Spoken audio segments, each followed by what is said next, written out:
Amen. Hallelujah. At sa gabing ito, amen, dadako po tayo sa paalala po ng ating pong Panginoong Diyos sa buhay. Amen. Ang lugar po na ito ay may 4 na beses po na gawain. Amen. Yamang tayo po ay may first time. Amen. Hindi po natin itinataas anumang reliyon, sekta o samahan sa lugar po na ito, mga minamahal.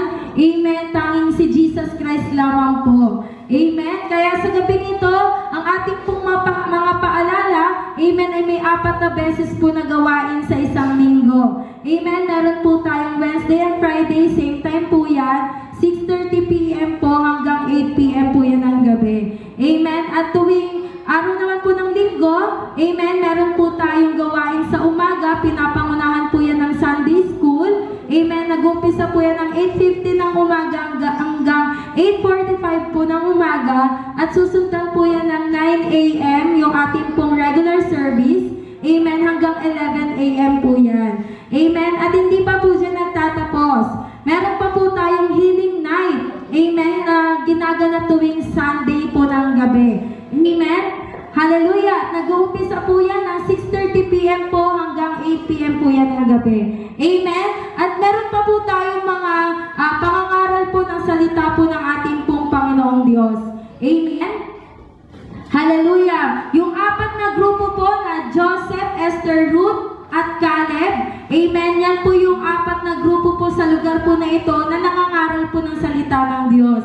Amen. Kaya hindi po nababakante yung Monday, Tuesday, Thursday po natin and Sunday. Saturday. Amen. Kaya sa bawat isa, amen, nais din po sumama kahit mamahagi lamang po ng mga babasahin na libre naman po, amen, ng salita ng Diyos, malaya po tayong sumama mga minamahal. At yan po, kung napapansin po natin, sa May 24 po, meron po tayong anniversary sa lugar po ng Zapote. Palakpakan naman natin ang Diyos. Amen. 4 na taon, nakatagumpayan po ng gawain po ng ating kalimutan. Amen. Lagay na po natin ang markahan sa ating pong mga kalendaryo. At meron pa po tayong susunod na ng June 14. Amen. Sa area si Dasma, 4 na taon din po pagsa-celebrate ng katagumpayan po ng ating pong Panginoong Diyos sa buhay. Amen. Tuloy-tuloy na po yung mga minamahal, yung ating pong mga daughter church. Amen. Sa mga hindi po nakakaalam, yan po ay mga nanggaling po dito. Amen. Ito pong church na ito ay main church na po. Sa kababaihan, palakpakan naman natin. Amen. Ang Women's Conference this year, 2025. Amen. Supportahan po natin ang mga kababaihan. Hindi lamang po yung ating sarili. Amen. Dahil po sa blessing, amen, namin pong natanggap. Amen. Sa buhay po nila ni Nantari po, no, pati po ni Ray. Amen. Salamat po sa ating Panginoon dahil yung pong bagay na hindi po namin inaasahan. Talagang ginamit naman po talaga ng Diyos bilang instrumento. Salamat po, amen, sa inyong pong pamilya, sa inyong mag-ina. Naniniwala ako na may gagawin ng Diyos. Amen. Maraming ito po'y tungkol sa pagbibigay, no? Gusto po magbigay tayo na may pagmamahal. May sabihin mo sa kapatid, sa katabi mo, magbibigay tayo na may pagmamahal. Amen. Hallelujah. Purihin ating Panginoon. Sabi po sa aklat ng John, chapter 3, verse 16, pamilya po sa kanto lahat, no? Sapagkat kayo nila mga pag-ibig ng Diyos sa sangkatauhan.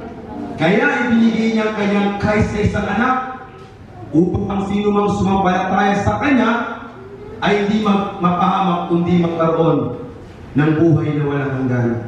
Purihin ang pagkabasa ng salita ng ating Panginoon. Alam niyo po, amen, sa pagbibigay pala talaga, para mayroong consistent na mangyari, kailangan pala talaga na may pag-ibig. No? Mawawala yung consistency sa tao o sa pananampalataya. Although nakapagbigay ka ng malaki ngayon, pero yung mga nakaraang buwan, kaya nga sabi ng Apostol Pablo, kalimutan mo na yung mga nangyari nakaraan. Amen? Isipin mo yung mga pwede pang magawa mo. Amen? Para may mga magawa ka pa. Kasi kung pangahawakan mo yung mga nagawa mo nakaraan, amen, pwede mo pangahawakan yun. At kung hindi, tumugon ng Diyos kaagad nung nagbigay ka nakaraan, kung malaki, at hindi agad tumugon ng Diyos, pwede pusilin mo at hindi mo na ulitin yung pagbibigay na yun. Kaya ang pinakasusi talaga sa pagbibigay, para may consistency, amen, kailangan po may pag-ibig. Amen. At yung pag-ibig po, nasususi po ito o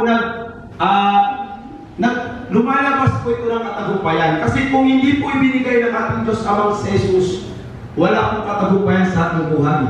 Ngayon po sa buhay mo, kung hindi mo ibibigay yan, hawak mo ngayon, yung meron na mahalaga ka ngayon, walang katagumpayan na mangyayari sa buhay natin.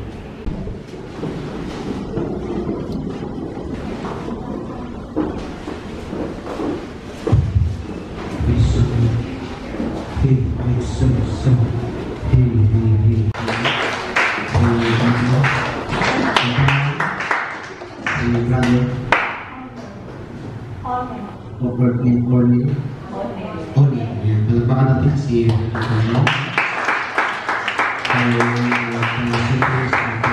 engineer niya. Palakpakan natin ang Diyos sa kanyang buhay.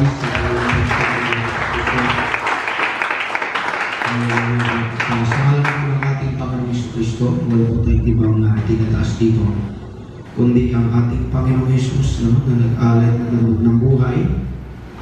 At tulad ng gawain ng Diyos sa pangitain ng Diyos sa lugar na ito, ay well-built and safe po tayo, no? Church planting. Kaya asahan natin this year po ay mayroong 3 church po ang possibly ay mabubuksan sa Amayan. Nandun na po si Mark Jan, si General Trias sa General Gentry, no? Ando nagsimula ngayon lang ay nagsimula siya. Si Pastor Christopher, ay sa Amayan.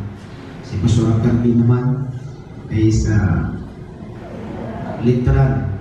Kaya salamat sa Panginoon, kaya nasa 13 na po na simbahan ang binuksan sa lugar nito.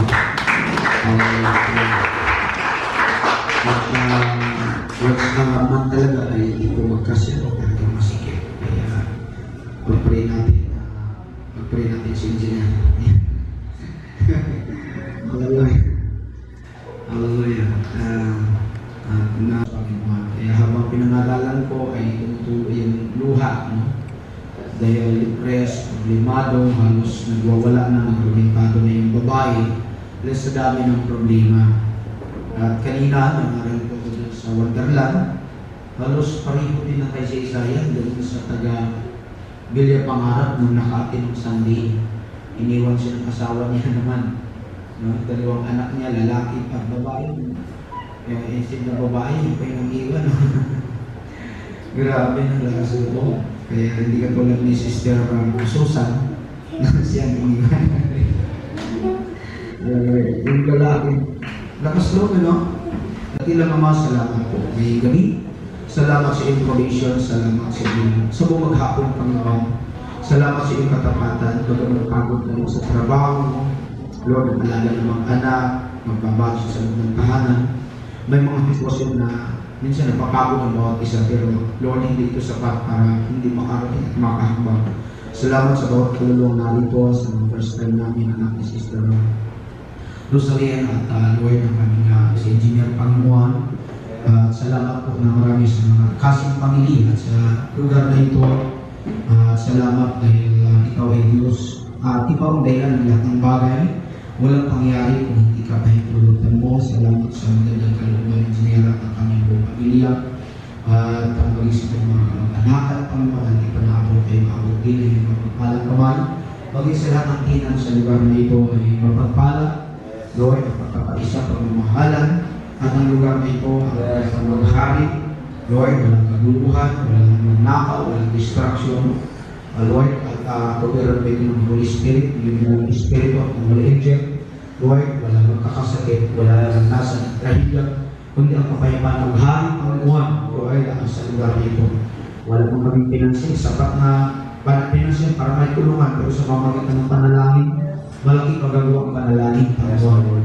Lord, sa iyong biyaya at trabaho. Salamat, Amen. Narito ang bawat isa, pagpalain at gamitin mo ang iyong salita to challenge us, Lord, open their heart and mind, Lord, to know mo, Lord, to understand your word, to receive your word ngayong gabi. In Jesus' name, use me mightily, sa pangalan ni Jesus, Amen. Natin yung kanyang mga gawa, yung mga kamanghang-manghang pag-ibig, yung kanyang pagmamahal, yung kanyang habag at biyaya, yung kanyang kapatawaran ng ating kasalanan, yung kanyang kaligtasan na ibinigay niya sa atin, bagaman we are not worthy of all these things, kapatid, sa kapatawaran, sa bagat biyaya, at dito nahayag yung kabutihan ng Diyos.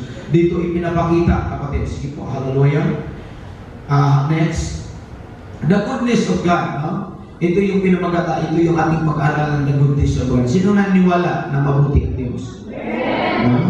Kung ang tao, kapatid, napakagandang tingnan kapag ang isang pamilya o isang kaibigan mo ay mabait, mabuti, di ba, madaling makausap, masarap kausap, madaling malapitan, di ba? Kaya ayang tingnan. Pero tandaan natin, hindi po natin pwedeng balagpasan, hindi po natin pwedeng ikumpara ang ating sarili, gaano ka man kabait, kabuti, sa kabutihan ng Diyos. Hallelujah. He is the author. Siya po ang author ng kabutihan. No? Siya po ang pinaka-dahilan kung bakit mayroong kabaitan, mayroong kabutihan. Hallelujah. No? Kaya, God's goodness refers to His inherent character. Kapatid, an action that demonstrate His moral perfection and benevolent nature and encompasses His love, justice, mercy, and compassion and grace. Kaya dito, kapatid, ito yung talagang kalikasan. Kapatid, yung kabutihan ng Panginoon, yung inherent niya, yung likas niya, yung karakteristik niya, yung karakter niya ay mabait. At dito talaga natin, isa sa karakteristik, ito yung karakteristik, ito yung likas at kalikasan ng ating Panginoon ay yung kabaitan, yung kabutihan niya, no? Hallelujah. At ipinapakita niya dito, hallelujah, yung kabaitan niya sa pamagitan ng pag-ibig, yung kanyang paging mabait, pag-ibig, yung katarungan, no? Yung paging just niya, yung paging mahabagin, yung kanyang paging maawain. Hallelujah, no? Kaya ito yung isa sa mga bagay na ibinigay, lalo na sa yung kapatawaran, kapatid, ipinapakita niya maging sa mga kanyang mga nilikha. Amen, bagay kami. Yung kanyang mga nilikha. Sabi ko nga, kapatid, wala pa mga inventors doon, wala pa mga scientists doon. Wala pa ang social media noong kapanahunan. Pero wala kang makikita ang kapintasan sa kanyang mga nilikha. Sinong naniniwala? Wala kang makikita na kapintasan ng kanyang mga gawa. Kapatid, kaya sabi ko nga, kapag may mga taong na-depress, nalungkot, pupunta siya sa magandang tanawin, magandang lugar, nagbabakasyon, nag-atmayan sila, dahil para ma-refresh, no? Para ma-refresh sa mabuti at masama, no? Yung uncommon grace. Pero yung tinatawag na special grace, sa mga tao lang talaga na nais niyang kahabagan, na nais niyang kaawaan. Kapatid, no? Kaya napakalaga na sa buhay na mayroon tayo, para patuloy nating madama at maramdaman, kasi marami pong tao, hindi talaga niya madama yung kabutihan ng Diyos. Hindi niya mapilit yung kagandahan ng Panginoon.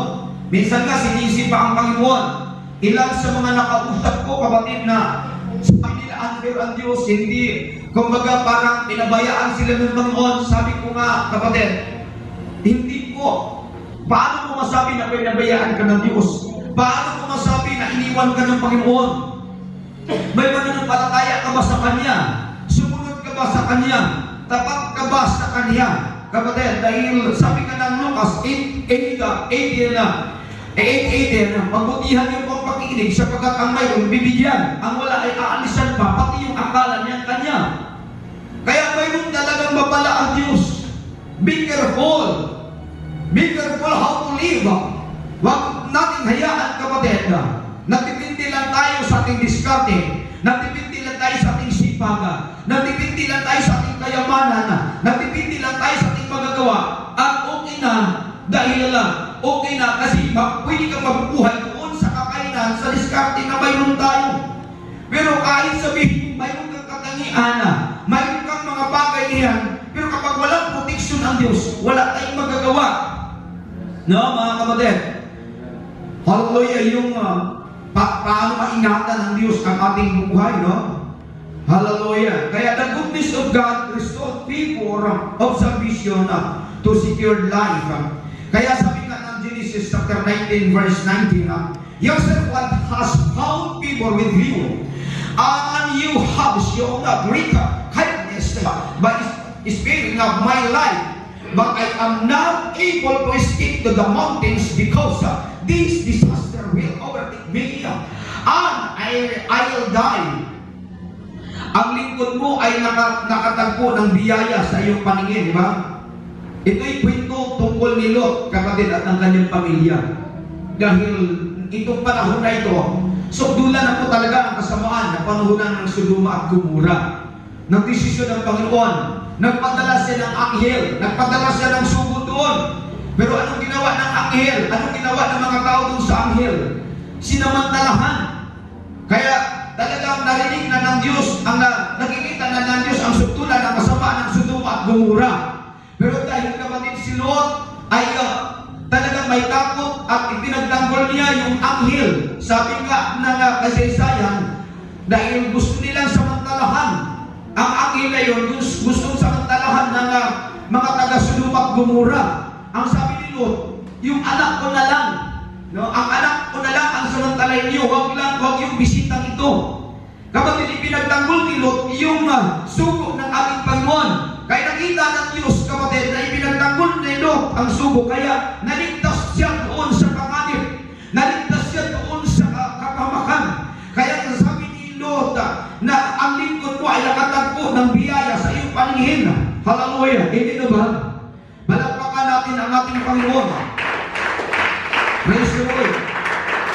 Kaya kapatid na Señor, naligtas ang kanyang buhay. Instead na masunog sila, mailagay sila sa panganib. Kaya nga kapatid, always you are saved through faith, and this is not from yourselves. It is the gift from God. Dahil sa kagandang loob ng Diyos ay naligtas kayo. Sa pamagitan ng iyong pananalig kay Kristo, pananalig, at ang kaligtasan ito ay kaloob ng Diyos, hindi mula sa inyo. Kapatid, from the goodness of God, your life will be secured. You will be secured. Kapatid, maligtas tayo sa biyaya ng ating Panginoon. Kaya huwag talaga nating sayangin.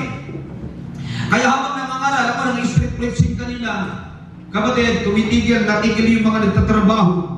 Kaya nga nilapitan ko sila dahil nakikinig talaga ng salita ng Diyos. At nung nilapitan ko, umiyak dahil kapatid, problemado, wasak ang buhay. Kaya sabi ko nga, nilupa ito ng Diyos, na binuksan ng Diyos ang damdamin mo at puso mo para ikaw ay mabut at hopefully makarating sa gawain ng ating Panginoon. Kasi napakarami na kailangan maabot talaga ng biyaya ng Diyos. Napakaraming tao na hindi pa rin naabot talaga ng biyaya. Napakaraming tao na hindi pa rin naabot ng kabutihan ng Panginoon. Hindi pa rin naabot, kapatid. Yes, nabubuhay sila sa kanyang sarilang pamaraan. Yes, nabubuhay sila sa under of common grace. Kapatid, common grace, nabubuhay sila under of common grace, but they are not experienced true grace, kapatid, na kanilang naranasan dahil bigo, depressed, magulo ang sitwasyon, walang kapayapaan, nag-aaway mag-asawa, kapatid, halos nagpapatayan. Kaya nga napakalaga na madama lang ng tao kung ma-experience at maramdaman lang ng tao kung gaano kabuti at kabait ang Diyos. Kapatid, maka-experience talaga sila ng kalayaan sa buhay. Praise the Lord. Kaya kapatid, ganun kabuti ang Diyos, no?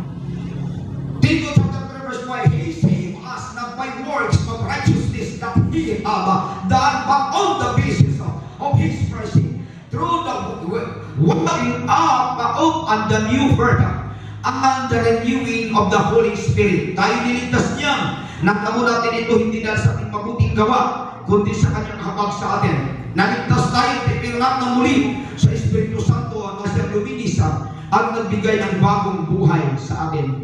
Hallelujah. New life came from the Lord, came from His mercy, came from His goodness, came from His love. Kapatid, kaya ganun ka-importante. Hallelujah. No? Ang pagbabago ng buhay, kapatid, nasa Diyos yan. Wala sarili yun. Kaya wala tayong ibang tinataas dito kundi si Jesus. Dahil hindi naman ako nagbabago. Hindi ang pangalan ng simbahan nagbabago. Ang nagbabago, biyaya ng Diyos. Pagmamahal ng ating Panginoon. Hallelujah. Kaya napakalaga na ma-experience talaga natin ang kabutihan ng ating Panginoon. Hallelujah. No? Kasi ito yung isa sa mga bagay, kapatid, na dapat talaga mapuso, dapat talaga ma-acquire ng tao, no? Dahil kapag mahuli talaga ang Diyos sa buhay natin, talagang ipapaalam talaga ng Diyos. Sabi ko nga, habang pinag-aralan ko kahapon yung isa, habang umiiyak, may dahilan kung bakit ka nabigo, bakit ka nasaktan, bakit ka na-disappoint. Hindi yan kalugihan, bahagi ng pagmamahal ng Diyos yan sa iyo. Kaya naintindihan niya. Sabi niya, huwag mong sabihin na ikaw ang pinakakawawang tao. Huwag mong sabihin na pasan mo ang mundo. Hindi totoo yan. Nangyari sa iyan dahil alam ng Panginoon na kailangan mong makilala siya. Dahil kapag hindi ka padala ng problema, parang hindi mo makilala ang Panginoon. Kung tagumpay laging ipadala ng Diyos sa buhay mo, kung hindi ka pa naka-encounter kay Lord, anin mo ang tagumpay kung wala naman ang Panginoon sa buhay mo. Kaya bago ka magtagumpay, bago mo uli, kapatid, na gusto mo magtagumpay sa buhay, kilalanin mo muna si Lord sa buhay mo. Hindi naman ipagkait ng Diyos ang tagumpay. Hindi naman ipinagkait ng Diyos na sumagana ka. Hindi naman ipinagkait ng Diyos na makapagtapos ka ng pag-aral. Pero huwag mong kalimutan, kapatid, na hindi lang po nakasalalay ang ating buhay sa titulo. Amen o bang gabi? Hindi po nakasalalay ang ating buhay sa titulo. Sa kayamanan na ating maabot. Ang buhay natin nakasalalay sa ating Panginoon. At the end of the day, lahat ng tuhod ay luluhod, lahat ng dila ay pagmakaawa, at hindi natin kayang bayaran ang presensya ng Diyos, kapatid, para maligtas din tayo. Hallelujah. Kaya sabi nga ng banal na kasulatan, pangalawa, the goodness of God, we can experience double blessing. Double blessing. Amen? Sabihin na natin, double blessing. Kaya napakalaga, no, kapatid, may experience natin ang dobling pagpapala ng Panginoon. No? Ayaw ng Diyos na kumbaga pagbayad lang ang ating financial, no? Isang kahit lang tayo, gusto ng Diyos doblehin niya, no? Gusto ng Diyos may extra ka lagi, diba? Sino naniwala? Sabi na si engineer lang naman may extra lagi. Praise the Lord, no? Pwede ka rin maging engineer, pwede ka rin maging tulad niya. Sino naniwala? Kapatid, halang pabor lang din ng Diyos sa kanya. Hallelujah. Kaya nga kapatid, bawal tayo mainggit. Dahil pwede kang pagpalain ng Diyos, higit pa sa iyong inaasahan. Napakinggan ko ang kwento ni Cynthia Villar noong bisita natin yung last. Hallelujah. Sabi nga niya, nagsimula lang pala siya 5,000 na. Di ba kayo ba? Sino nakakarinig? Baka sabi niya, sinungaling. Totoo yun eh. Nagsimula lang pala siya 5,000. Matalino lang talaga. Ginamit lang talaga. Di ba? Pinagpala, ma-appreciate mo talaga. Bukod sa pinasagana ka na ng Diyos, may takot ka pa sa Panginoon, secure pa ang buhay mo. Eh sabi ka ng Biblia eh, may pakinabang sa pagsanay ng katawan, ngunit hindi ang pakinabang sa pagsanay ng kabanalan, sapagkat may pakinabang sa lupang ito, maging sa buhay na darating. Eh, ano ba ang ibig? Kaya, abagenda, huwag mong isipin, ay, huwag mo laging sabihin, hirap ang buhay ko. Huwag mong laging sabihin yan. Sabihin mo lagi, I'm blessed, Lord. Di ba yun ang ibig? Sabihin mo lagi, I am blessed, Lord. I am blessed, Lord. Di ba? Huwag mong sabihin, ay, hirap talaga ang buhay. Dahil kung anong lumabas sa bibig mo, mangyari yan. Ha? Kaya dapat baguhin mo yung perspective mo, yung pananaw mo sa buhay. Lalo na kapag naniwala ka na si Jesus kasama mo, tinanggap mo na si Jesus sa buhay mo. Ang Espiritu ng Diyos nananahan sa buhay mo, tapos lagi mong sinaktan sa puso dahil nagdeklara ka lagi ng kahirapan. Don't declare always na mahirap ka. Declare always, I am blessed. No, di ba? Hindi nung gabi. At susundan ka niya. Hindi yung sabihin sa akin, sinungaling. Eh kapatid, dumating ako sa lugar na ito, ang dala ko lang. Dalawang pantalon, isang parong, isang long sleeve, kupas pa, ano pa. Yung mga bigay-bigay lang. Ay, ganun ako kasimple. Pero kapatid, sa loob ng 15 years, hallelujah, no? Pinatunayan ng Diyos. Pinagpala tayo ng Panginoon. Ano bang igabi? Sabi ko ba, hallelujah, no? Baka hindi nyo alam, nabili namin dati yung mineral station ni Albert Jean. Di ba? May mineral station si Albert. Ako nakabili doon. Di ba? Tapos nilipat nga lang sa sa PF, no? Sa biyaya ng Panginoon. Nagsimula ako sa wala. No? Halos, dumating ako sa kaluno, wala akong makakain. No? Isang beses, kapatid, humayo ako sa 10 piso ng pera. No? Ang ginawa ko, kapatid, hindi ng umaga. 3 tinapay sa tanghali. Ganun ako nagsimula 2010 sa lugar na ito. Hindi ko alam, wala akong kamag-anak sa lugar na ito. Wala akong kaibigan. Hallelujah, no? Basta nangaral lang ako ng salita ng Panginoon. Ginawa ko lang ang aking tungkulin para sa Panginoon. Kapatid, hallelujah. Kapag gawin mo lang ang tungkulin mo, kung ano yung tungkulin natin para kay Lord, pagpapalain ka ng Panginoon. Ikaw ba kaya, kapatid, hallelujah, no? Na hindi pagpalain ng Diyos. Kaya napakalaga, yung pabor ng ating Panginoon, nasa mga Kristiyano yan. Ang unang maka-experience, ang unang makakaranas, ang unang makakatikim, unang maka-experience, ang mga taong sumampalataya, ang mga taong sumunod sa Panginoon, ang mga taong tapat sa Kanya, ang mga taong kapatid, may intimacy at relasyon sa Kanya. Talagang sila yung mga makakaranas ng pabor at biyaya at double blessing Amen o bang gabi? Double blessing or double portion na signifies receiving an abundant, multiplied, or restorative blessing from God, often His response to faithfulness, repentance, or divine favor. Kapatid, ipinapakita, dapat talaga makikita, open tayo sa mga bagay. Hallelujah! Makita talaga natin, ipakita natin na tapat tayo, talagang nagsisi tayo sa ating kasalanan. And represent God's generosity and abundant provision, going beyond what is expected or normal. This concept is not limited to material wealth, but can also refer spiritual gift. Kaya yun yung sinabi ko kanina, kapatid, dito sa loob hanggang langit, pwede kang pagpalain. Restore fortune or deeper connection with God. Yung maging malalim, isa yan sa pagpapor ng Panginoon. Yung maging malalim natin sa Panginoon. Hallelujah, kapag malalim na ating ugnayan sa Panginoon. Kaya nga sabi ka ng Biblia, if God is with us, who comes against us? At kapag ang salita ay nanatili sa inyo at ako'y nanatili sa inyo, hingiin niyo ang inyong maiibigan. Ibibigay ng Diyos yan. Ano yung gustong maibigan? Huwag naman lahat maibigan mo. May isawa ka na, tapos maibig ka pa mo. Huwag na ganon. May nabagay gabi. Isa lang. May boyfriend ka na isa, tapos gusto mo dalawa. Ay maibigan kasi pastor. Huwag naman. Alam natin na masama, ayaw hindi nagtutuloy ng Panginoon. Di ba? Alam mo na may pamilya ka na, isa lang talaga. Hallelujah. Gayahin natin si Tricia. Hallelujah. Palakpakan natin si Lord, ha? Ganun po kabuti ang Panginoon. Kapatid, double blessing. Kaya sabi niya ng Genesis chapter 1, chapter 32, verse 10, I am not worthy of all the faithful love you have shown yourself with only my walking stick. I close the Jordan, but now I have become two camps.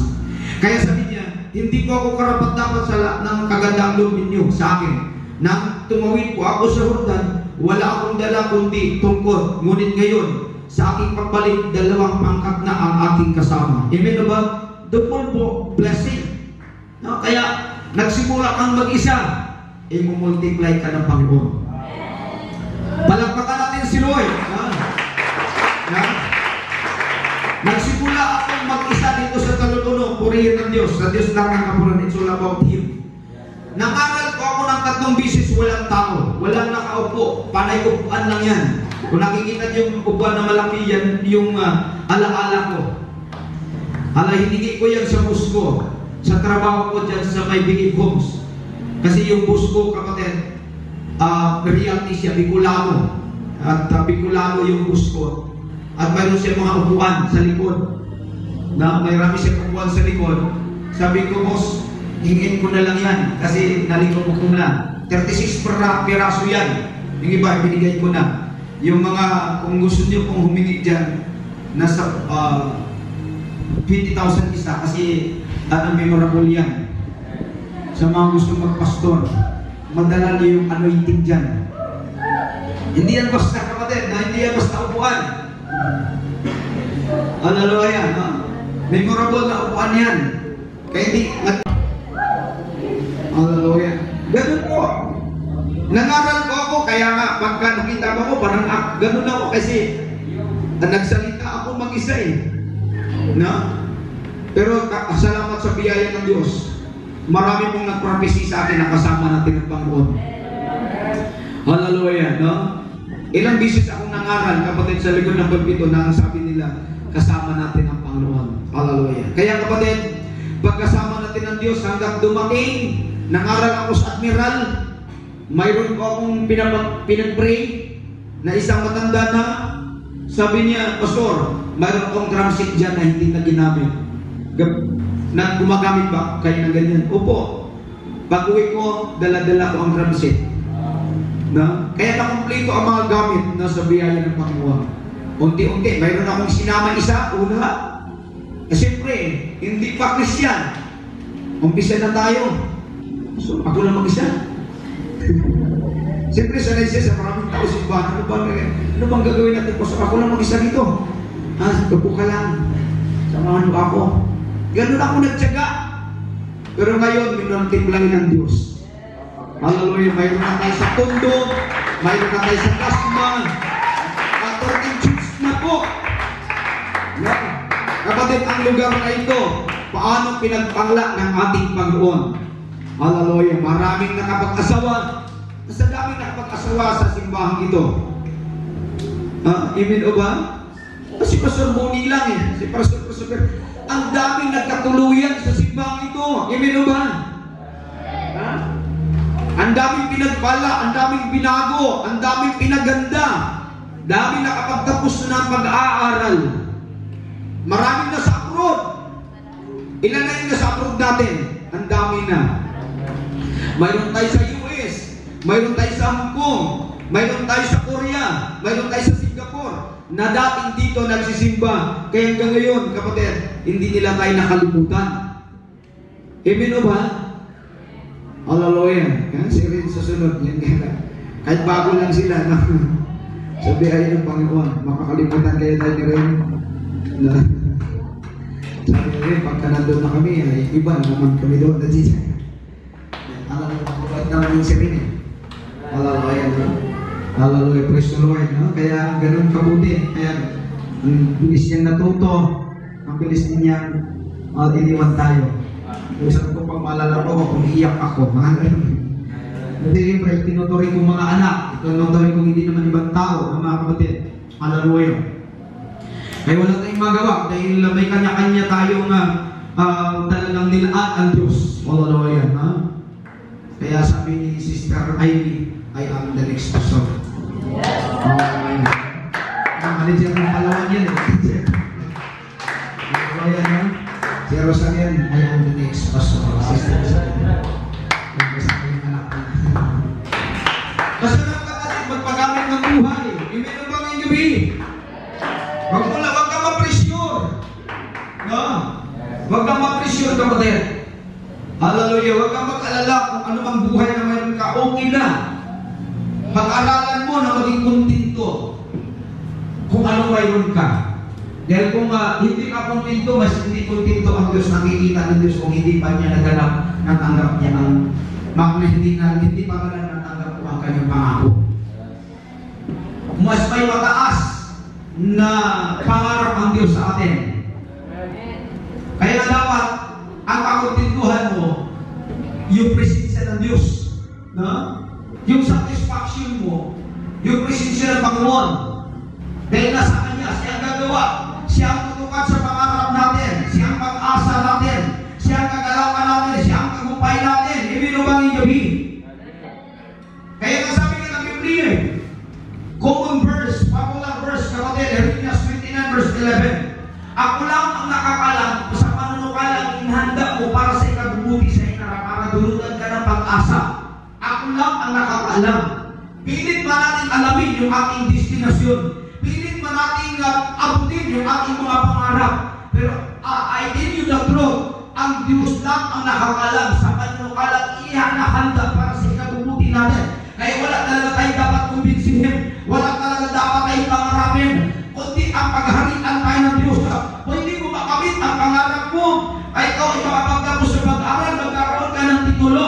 Ang tanong dito, kapatid, tagumpay ka ba sa maging pamilya mo? Sa maging pamilya mo? Tagumpay ka ba sa paghandil mo ng pinansyal? Tagumpay ka ba sa paghandil mo ng promotion sa buhay? Kapatid, nandiyan na yan. Hindi naman masamang may titulo ka.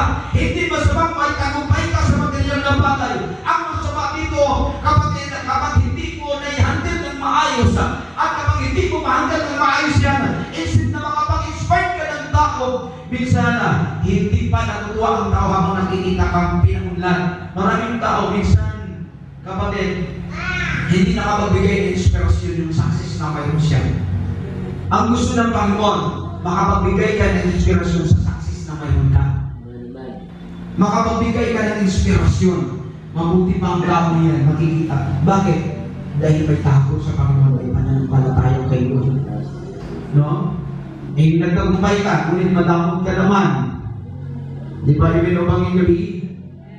Hallelujah. No, hindi naman na masama kung gusto mo talagang maabot, pero huwag naman nawa tayo maging madamot sa gusto ng Diyos sa buhay natin, no, mga kapatid. Kaya sabi nga niya rito, kapatid, sabi ng Isaias, magtatamo kayo ng dalawang bahagi sa halip na kahihiyan. Ibig ba, magtatamo tayo ng pagpapala. Sa halip na paghamak ay magagala kayo sa inyong kapalaran. Kaya sa inyong lupain ay dalawang bahagi ang aaralin ninyo. Walang hanggang kagalaan ang mapapasa inyo. Sino naniwala ngayong gabi? Hallelujah, no? Kaya ipibless engineer itong lugar na ito, no? Hallelujah, pag-bring natin, no? Sa biyaya ng Panginoon. Hallelujah, no? Hallelujah, no? Biyaya ng aking Panginoon, kapatid, no? Walang mabibigo sa mga sumampalataya sa Kanya. Walang mabibigo sa mga nananalig sa Kanya. Kaya ang ina natin, ang tagumpay, noong kung si Kapitana Irene bumisita sa lugar na ito, tiniglar ako ng tagumpay sa biyaya ng Panginoon. Landslide ko siya, pinagpala ko siya ng Panginoon. Bago po yung tumakbo, kapatid, ay nakapagsiba yan sa lugar na ito. Dahil nga, marami po siyang connection talaga, dahil po kasi talaga siya. Hallelujah, hindi naman po tayo pwedeng no? May portion of their land, unexperienced lasting joy. Unexperienced lasting joy. Kapatid, walang hanggang kagalakan. Diba? Walang hanggang kagalakan. Kaya wala nang kalungkutan sa mga Kristiyano. Amen o bang gabi? Wala nang bahagi ang depression. Wala nang bahagi ang anxiety. Kaibigan, ang buhay natin, it's all about Him. Ang buhay natin dati, it's all about problem. Ang buhay natin dati, it's all about kabigatan, kabiguan, pag-iyak at pagluha. Pero ngayon, ang buhay na natin ay it's all about Him. It's all about God. It's all about His people. It's all about His grace. It's all about His love. It's all about His mercy. It's all about His salvation. It's all about His blessing. Divine blessing. Kaya anong ipagkalala natin? Anong mga bagay na pwede pa? Anong mga bagay? Kung anong ang dahilan kung bakit tayo matakot? Anong dahilan kung bakit tayo mag-alala? Anong dahilan kung bakit tayo, kapatid, problema sa buhay? May Diyos tayo, kapatid, sa buhay. Ang Diyos ay para sa atin at ang tayo ay para sa Diyos. Hindi tayo para sa problema. Amen o bang gabi? Pinalaya ka na ng Diyos yan. Kaya, kapatid, mag-celebrate ka lagi. Masaya ka lagi sa presensya ng Panginoon. Habang nasa trabaho ka, masaya ka sa trabaho mo. Habang nasa pamilya ka, huwag kang mugnutin, huwag mong hanapin yung wala para hindi ka magreklamo. Dahil minsan kasi ang tao, bakit siya, kapatid, nalungkot dahil hinahanap niyo yung wala. Hallelujah, no? No? Kontento ka, kapatid, kung anong mayroon. Panghuli, second to the last, the goodness of God, we experience restoration. Restoration refers to returning something or someone to its original state or better condition. Better condition. Gaganda. Kapatid, na dati hirap ang buhay mo, pagagandahin ng Diyos ang buhay mo. Pagagandahin ng Diyos ang buhay natin. Palalakasin tayo ng Panginoon. It encompasses God's action of rebuilding, renewing, and redeeming of innocent in the Old Testament through the return to the Israelites from exile and the renewal of their covenant of God. Sabi nga ng Ezekiel chapter 9 verse 9, although we are slaves, our God has not abandoned us in our servitude. He has extended a kindness to us in the sight of kings of Persia.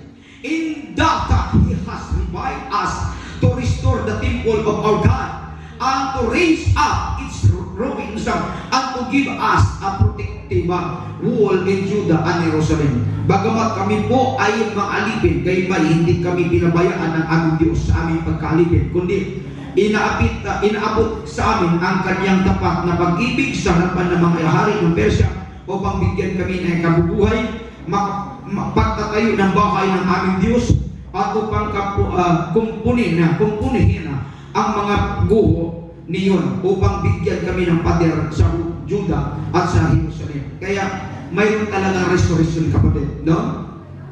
May pagpapala. Sabi ng pangalawang Kronika chapter 7 verse 14, ngunit sa sandaling ang bahay ito na ating pinili ay magpakumbaba, manalangin, hanapin ako, talikdan ng kasamaan, Dirinig ko sila, patawarin ko sila, ibalik ko sa kanilang lupain, katiwasin at kasaganaan.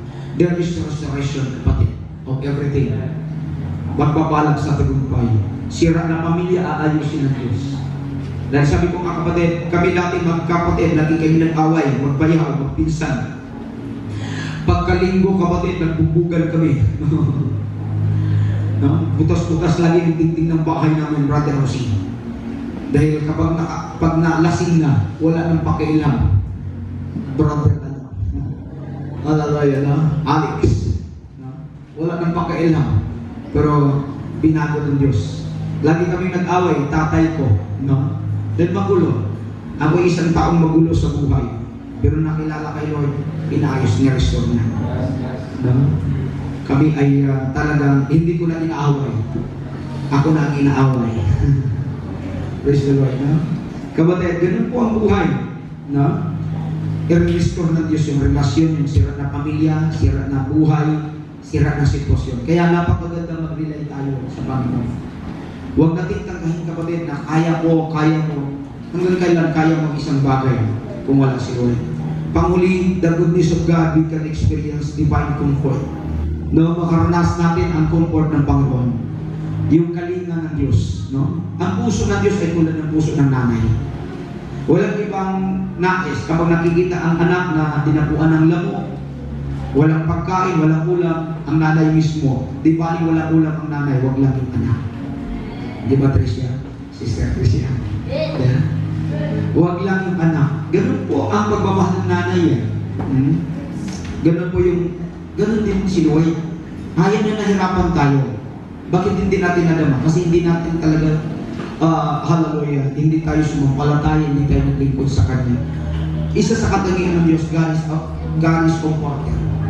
Hallelujah. Sabi nga ng Biblia, divine comfort refers to the restoration, support, and peace that comes from God, particularly in times of hardship or difficulty. Sa kabila, panahon ng pagsubok, panahon ng kabigatan, panahon ng mga sitwasyon na iiyak tayo, nasasaktan tayo, ikukumport tayo ng Panginoon. Aaliwin tayo ng Panginoon. Huwag ka lang talagang mabagot. Kapatid, para maranasan mo ang comfort, hindi ka dapat nagtatanim ng hinakit sa kapwa mo, hindi ka dapat nagtatanim ng hinakit sa kaibigan o sinumang tao na sa paligid mo. Kapatid, just cry out to the Lord, just humble yourself before God. Just bow down your knee and cry to the Lord, and you will experience God's comfort, kapatid. No? Hallelujah. Aalawin ka ng Diyos. Bibigyan ka niya ng kagalakan. Huwag mong salirinin ang problema mo. Huwag mong salirinin ang sitwasyon mo. Huwag mong ipagkalat sa tao ang problema mo. Kapatid, umiyak ka sa Panginoon. Lumapit ka sa Panginoon. Lumuhod ka sa Panginoon. Tumawag ka sa Panginoon. Humingi ka sa Panginoon. Hallelujah. Nanghabag at biyaya. Ang Diyos ay makatarungan. Kapatid, alam ng Diyos kung anong problema mo. Alam ng Diyos kung bakit ka nasaktan. Alam ng Diyos kung bakit ka nahihirapan. Kapatid, matuto ka lang lumapit, tumawag sa ating Panginoon. Ma-experience mo ang kapangyarihan at kadakilan at katapatan ng Panginoon. Sabi ko nga, naalala ko kapatid, nung ako'y unang nakakilala kay Lloyd, minsan dahil alipin talaga ko ng bisyo dati, magulo ang buhay. Alam mo, magulo ang aming pamilya, lagi kami nag-away. Kaya minsan, dumating talaga sa punto ng buhay ko na gusto ko nang sumuko, gusto ko nang give up sa buhay. Kaya minsan na umiyak ako sa tabi habang nakaupo akong tumutulog yung luha ko na hindi nila alam yung sitwasyon ko. Kaya sabi ko nga, dumating sa punto ng buhay ko na gusto ko magsimba. Wala akong alam na simbahan dito sa Maynila kundi sa Baclaran. Kaya kapatid, sabi ko gusto ko pumunta ng Baclaran. Bagamat dahil yun lang alam ko na simbahan. Pero hindi pinitulot ng Diyos dahil noong dumating kapatid na magsara na ako ng pintuan, yung isa sa kapitbahay ko ay Christian pala. Ang sabi niya sa akin, saan ka pupunta? Sabi niya sa akin, magsimba ako. Himala, magsimba ka. Dahil lagi nila kami nadatnan na nag-iinom sa tabi ng highway. Sa gitna ng daan, kami mag-iinuman. Kapatid sa Silverio Paranaque. Kaya nagulat siya nung sabi ko sa kanya magsimba. Himala, magsimba ka. Sabi ko din sa kanya, saan ka pupunta? Magsimba din ako. Saan ang simbahan ko? Sa Paranaque lang. Kaya ito na po, Christian na. Kaya hindi ako natuloy sa Baclaran. No? Sana pari ako ngayon hindi pastor. Kung natuloy ako sa paglaran ng engineer, hindi ako pastor ngayon, parang ako. Pero, hallelujah, no? Christian, dinala ako, inaakay ako sa simbahan. At ibinigay ko sa Diyos ang aking buhay. Sinurrender ko lahat. Dati nakaubos ako ng sigarilyo, isang kaha, isang araw. Piso pa lang ang Winston noon. Rin ako yun.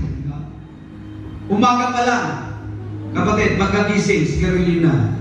Bago maligo, sigarilyo na. Pagkatapos ligo, sigarilyo. Pagpasok, nasa daan sa trabaho, sigarilyo. Bago sakay ng jeep, sigarilyo. Pagbaba ng jeep, sigarilyo. Bago isimula sa trabaho, sigarilyo. Kaya kapatid, ganun ang buhay ko. Kaya hindi ako tumangkad, brother Alex.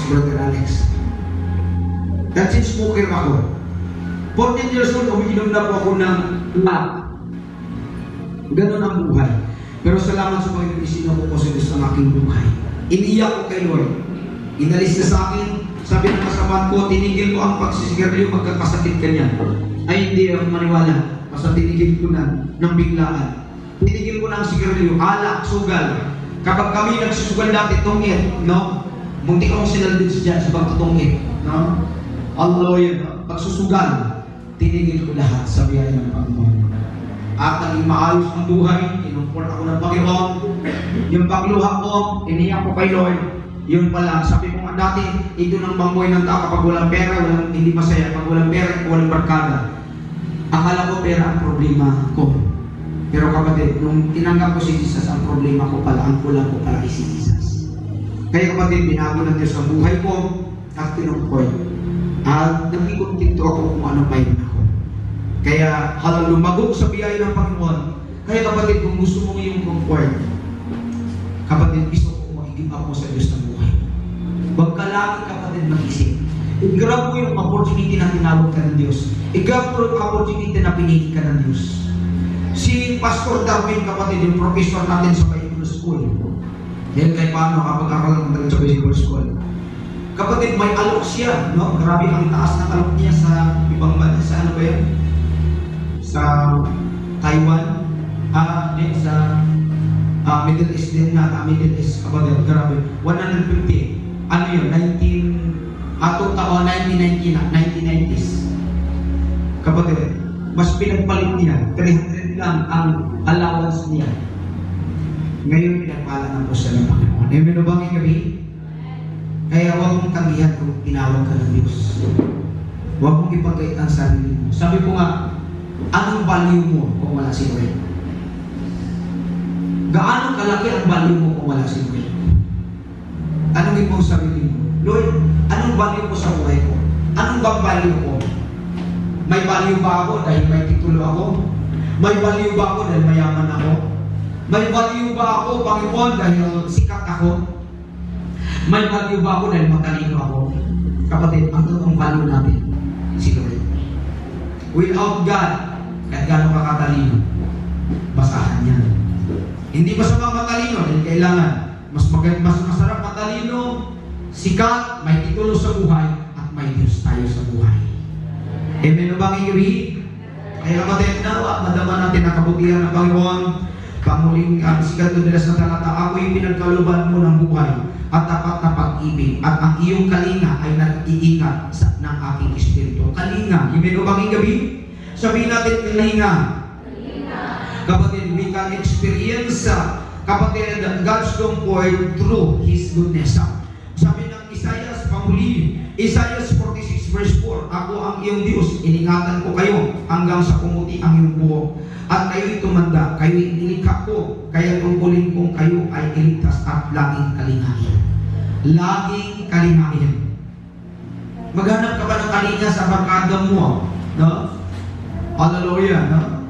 Ay isang araw, kapatid, mapag-awayan mo pa dahil may nasabi ka, ipagkakalat niya yung narinig niya sa iyo. Mas maganda sa Diyos mo sabihin, sa Diyos ka lumapit.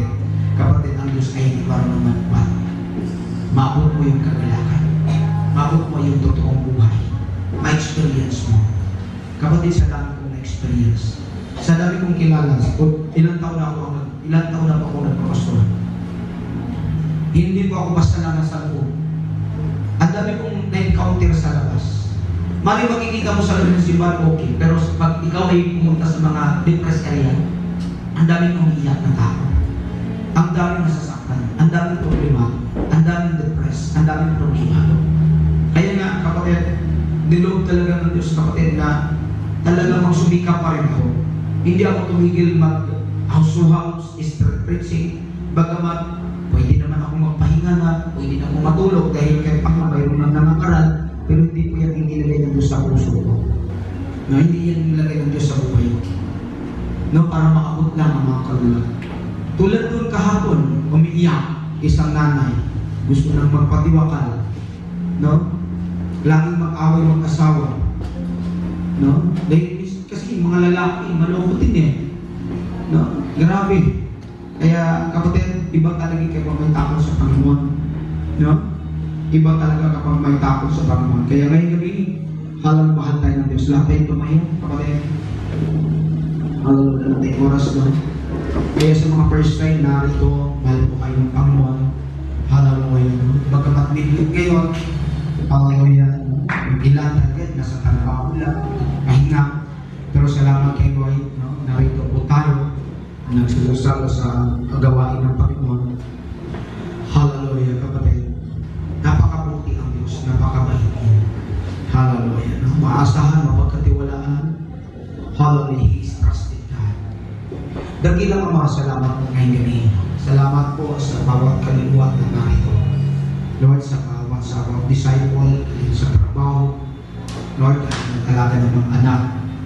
Lord, pagod, hirap, minsan, nagsipasyon. Pero Lord, salamat dahil wala lang po ang sa amin na kahirapan because we are blessed by the blood of the Lamb, Lord. By the blood of Jesus, Lord, tinapos mo na ang kahirapan na wala na itong puwang sa aming puso at sa aming damdamin na magdeklara kami ng kahirapan, Lord. Sapagkat pinalayan mo na kami rito, Lord.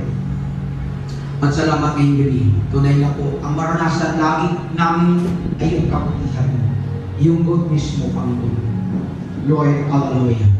Ang kabutihan mo ay magdadala sa amin sa security at kaligtasan. Ang kabutihan mo ay magpupul sa amin. Ang kabutihan mo ay magdadala sa amin sa kapapala at tagumpay. Double blessing. Salamat ngayong gabi at sa bawat isa. Mag-isa ko yung engineer, Panginoon, bilang Lord, may tao sa isa ni Lord at hindi naman siguro makarating ang mga gawain sa lugar na ito kung hindi kakahintulutan na niya at kung hindi niya naginamit po siya sa kanyang buhay para Lord magkaroon ng mga simbahan sa lugar na ito. Dahil hindi lahat ng subdivision, hindi lahat ng lugar ay may mga gawain. Dahil pinatunayan mo lang noon ang si Engineer Panginoon, ginamit mo siya sa iba't ibang pamaraan para yung paliwanag sa utang mga kaluluwa. Para maakupling at dalangin po sa kanyang buhay, sa kanyang mga kapatid, ang patuloy ng pagmamahal mo, ang pangangalaga mo, at maging sa kanilang business, sa kanilang opisina, sa kanilang mga tinan, kanilang business ay patuloy pang pagpalain. Lord, marami pang matulungan, kailangan, at maging sa mga tinan, maging kanyang mga pamangkin, kabang-anakan, mga empleyado, lahat ng mga nag-empleyado, Lord, ay pagpalapit, naban, maging tapat, Lord, sa kanilang mga trabaho, at yun sila ingatan, patuloy na magkakasundo, mamahalan, at patuloy pang sasalanan ang lugar na yun. Kung isa pa ang disciple, alalay Panginoon, uwi ang bawat isa na pinagpala, uwi ang bawat isa na pinalakas, uwi ang bawat isa na tunay na dala ang kabutihan at pag-ibig. Hindi ang problema, sapagkat ang problema, Panginoon, ay tinapos mo na. Ang kahirapan ay tinapos mo na. Lord, ang pag-alala, ang depression, ang anxiety, tinapos mo na. Wala na ito sa aming puso, wala na ito sa aming buhay, wala na itong puwang, sapagkat ikaw ang Diyos. Ang buhay namin ay titulo mo. Salamat ngayong gabi, I declare blessing upon blessing, provision, God's provision, God's blessing, promotion upon promotion. Receive it, blessing, in Jesus' name. Receive it, in Jesus' name. Sabihin natin, I am blessed.